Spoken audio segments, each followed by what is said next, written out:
हिंदू धर्म के 16 संस्कार। जीवन की 16 पवित्र यात्राएं। क्या आपने कभी सोचा है कि एक इंसान का जीवन केवल जन्म और मृत्यु के बीच की कहानी नहीं है, बल्कि वो एक पवित्र यात्रा है जिसमें 16 पड़ाव आते हैं। हर पड़ाव एक संस्कार कहलाता है। ये 16 संस्कार कोई सिर्फ परंपरा नहीं है, ये आत्मा को शुद्ध करने की प्रक्रिया है जो गर्भ में आने से लेकर मृत्यु के बाद तक हर चरण को दिव्यता से भरते हैं। कभी एक बालक के कानों में पहला मंत्र सुनाया जाता है, कभी उसके हाथ में वेद दिए जाते हैं और कभी अग्नि के साथ फेरे लेकर वो जीवन साथी चुनता है। ये 16 संस्कार जन्म से पूर्व से लेकर मृत्यु के बाद तक किए जाते हैं। प्राचीन काल में संस्कारों की संख्या लगभग 40 थी। जैसे जैसे समय बदलता गया, लोगों की व्यस्तता के कारण कुछ संस्कार स्वतः विलुप्त हो गए। गौतम स्मृति में 40 प्रकार के संस्कारों का उल्लेख है, जबकि महर्षि अंगिरा ने 25 संस्कारों का वर्णन किया है। व्यास स्मृति में 16 संस्कारों का वर्णन हुआ है और हमारे धर्मशास्त्रों में भी मुख्य रूप से 16 संस्कारों की व्याख्या की गई है। ये हैं हमारे सनातन धर्म के 16 संस्कार। हर संस्कार में छुपी है एक गूढ़ कथा, एक दिव्य रहस्य। इस वीडियो में जानिए उन संस्कारों को जो हमें केवल मनुष्य नहीं, एक धार्मिक आत्मा बनाते हैं। वीडियो के अंत तक बने रहिए और इसे लाइक करना ना भूलें।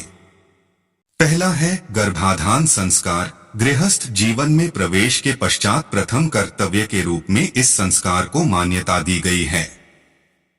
इस संस्कार के विषय में महर्षि चरक ने बताया है कि मन का प्रसन्न और पुष्ट रहना गर्भधारण के लिए आवश्यक है। इसलिए स्त्री एवं पुरुष को हमेशा उत्तम भोजन करना चाहिए और सदा प्रसन्नचित्त रहना चाहिए।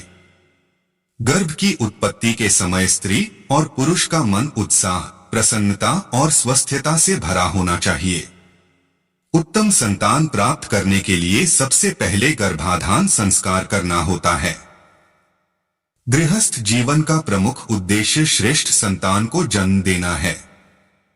उत्तम संतति की इच्छा रखने वाले माता पिता को गर्भाधान से पूर्व अपने तन और मन की पवित्रता के लिए यह संस्कार करना चाहिए। दूसरा है पुंसवन संस्कार। यह संस्कार गर्भधारण के 3 माह बाद गर्भ में बच्चे के संरक्षण और विकास के लिए किया जाता है। विशेष तिथि एवं ग्रहों की गणना के आधार पर ही गर्भधान करना उचित माना गया है। इस समय पुंसवन संस्कार के द्वारा गर्भ में पल रहे शिशु के संस्कारों की नींव रखी जाती है।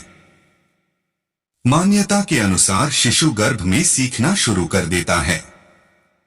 उदाहरण के लिए अभिमन्यु को ले लीजिए, जिसने अपने माता के गर्भ में ही चक्रव्यूह की शिक्षा प्राप्त कर ली थी। तीसरा है सीमंतोन्नयन संस्कार। यह संस्कार गर्भ धारण करने के 6ठे या 8वें महीने के बाद होती है। गर्भपात रोकने के साथ साथ गर्भस्थ शिशु एवं उसकी माता की रक्षा करना भी इस संस्कार का मुख्य उद्देश्य है और इस समय गर्भ में पल रहा बच्चा सीखने के योग्य हो जाता है। उसमें अच्छे गुण, स्वभाव और कर्म का ज्ञान आए, इसके लिए माँ उसी प्रकार आचार विचार, रहन सहन और व्यवहार करती है।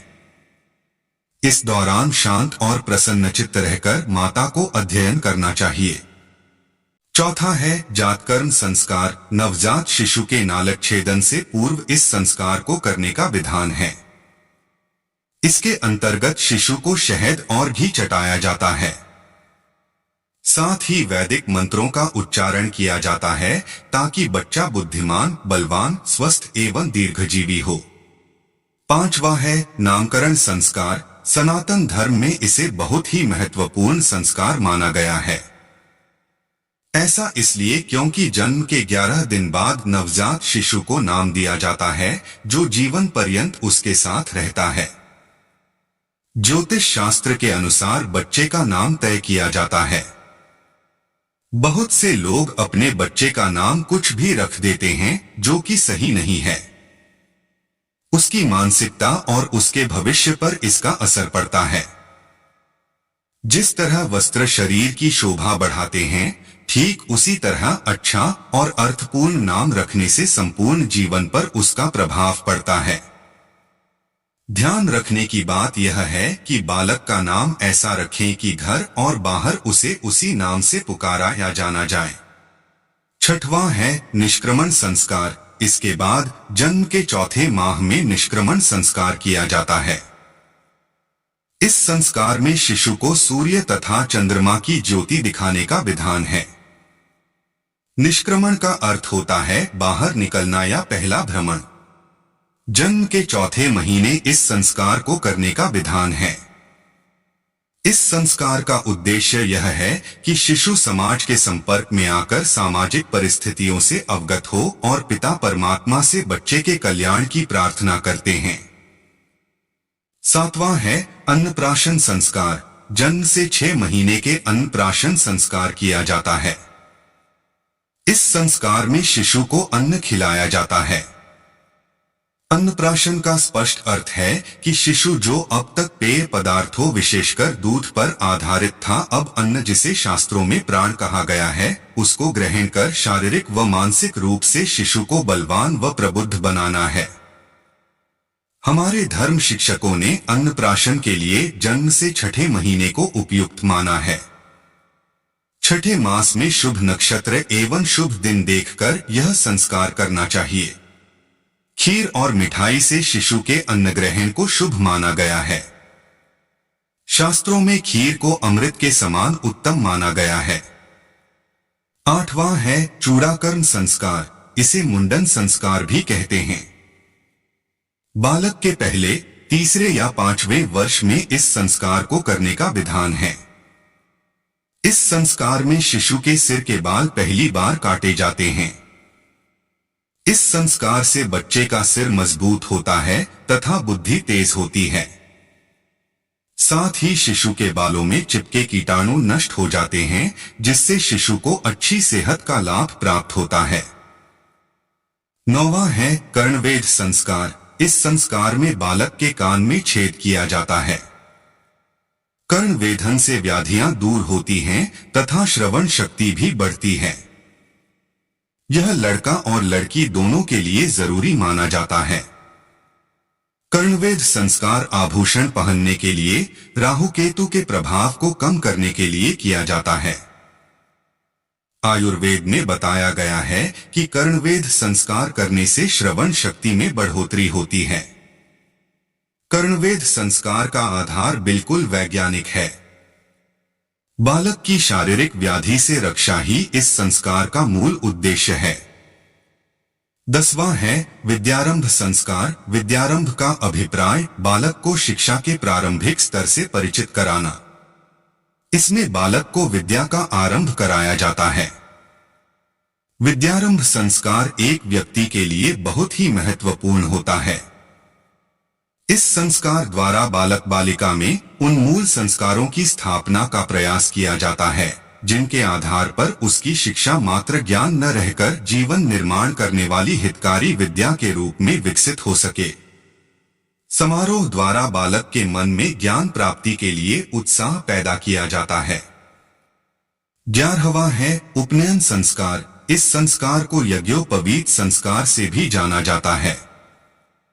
यह संस्कार बौद्धिक विकास के लिए सर्वाधिक महत्वपूर्ण संस्कार है। यह संस्कार विशेष रूप से ब्राह्मण, क्षत्रिय और वैश्य वर्ण में आयोजित किया जाता है। इस दौरान वेद मंत्रों के बीच बालकों को जनेऊ पहनाया जाता है। मान्यता है कि उपनयन संस्कार के बाद ही बालक वेदों का अध्ययन गुरु के पास जाकर कर सकता है। जनेऊ में 3 सूत्र होते हैं, जिन्हें ब्रह्मा, विष्णु और महादेव का प्रतीक माना गया है। 12वां है वेदारंभ संस्कार। यह संस्कार ज्ञानार्जन से संबंधित है। वेद का अर्थ होता है ज्ञान और वेदारंभ के माध्यम से बालक अब ज्ञान को अपने अंदर समाविष्ट करना शुरू करे। शास्त्रों में ज्ञान से बढ़कर दूसरा कोई प्रकाश नहीं समझा गया है। इस संस्कार को जन्म से 5वें या 7वें वर्ष में किया जाता है। अधिक प्रामाणिक 5वां वर्ष माना जाता है। वेदारंभ संस्कार एक ऐसा संस्कार है जो वेदों के अध्ययन की शुरुआत को चिह्नित करता है। यह संस्कार ज्ञान की खोज और व्यक्तिगत विकास पर केंद्रित है। 13वां है कि शांत संस्कार। गुरुकुल में अध्ययन समाप्त कर लेने के बाद यह संस्कार संपन्न किया जाता था। यह संस्कार गुरुकुल से विदाई लेने तथा गृहस्थ आश्रम में प्रवेश करने का उपक्रम है। बालक का आत्मविश्वास बढ़ाने, समाज और कर्म क्षेत्र की परेशानियों से अवगत कराने का कार्य यह संस्कार करता है। 14वां है समावर्तन संस्कार। यह संस्कार बच्चे से परिपक्वता की ओर उसे युवा बनाता है और इसे 23 से 24 वर्ष के आसपास की जाती है। गुरुकुल से विदाई के पूर्व यह संस्कार किया जाता है। आज गुरुकुल परंपरा समाप्त हो गई है, इसलिए यह संस्कार अब नहीं किया जाता। 15वां है विवाह संस्कार। प्राचीन काल से ही स्त्री और पुरुष दोनों के लिए यह सर्वाधिक महत्वपूर्ण संस्कार है। जब एक व्यक्ति विवाह के योग्य हो जाता है, तब यह संस्कार किया जाता है। इस संस्कार में वर एवं वधू वेद मंत्रों के साथ जीवन पर्यंत साथ निभाने का वचन देते हैं। साथ ही माता पिता और देवी देवताओं के आशीर्वाद से नए गृहस्थ जीवन का शुभारंभ करते हैं। इस संस्कार को व्यक्ति के आध्यात्मिक व मानसिक विकास के लिए बहुत ही महत्वपूर्ण माना जाता है। इस संस्कार का पालन करने से व्यक्ति पितृऋण से मुक्त हो जाता है। 16वां है अंत्येष्टि संस्कार। अंत्येष्टि को अंतिम अथवा अग्नि परिग्रह संस्कार यानी अग्नि को स्वीकार करना भी कहा जाता है। धर्म शास्त्रों की मान्यता है कि मृत शरीर की विधिवत क्रिया करने से जीव की अतृप्त वासनाएं शांत हो जाती हैं।